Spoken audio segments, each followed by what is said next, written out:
கிறிஸ்துவுக்குள் அன்பானவர்களே, இன்றைய பரலோக மன்னா. சோதிக்கப்படுகிற எவனும் நான் தேவனால் சோதிக்கப்படுகிறேன் என்று சொல்லாதிருப்பானாக. தேவன் பொல்லாங்கினால் சோதிக்கப்படுகிறவர் அல்ல, ஒருவனையும் அவர் சோதிக்கிறவரும் அல்ல.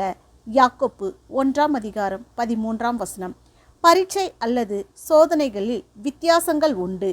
பிதாவாகிய தேவன் தம் பார்வைக்கு நியாயமாக எண்ணி விசுவாசத்தை பரீட்சிப்பது ஒன்று, சாத்தானின் சோதனை மற்றொன்று.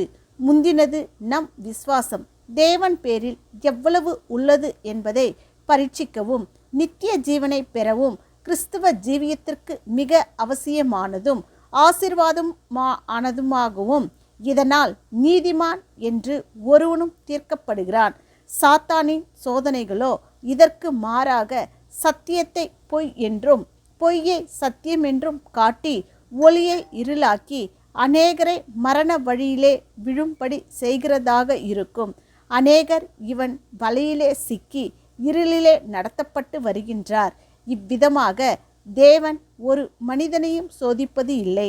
மத்தேயு 4:1 முதல் 11 வரை, மத்தேயு 26:71. 1 கொரிந்தியர் 10:13.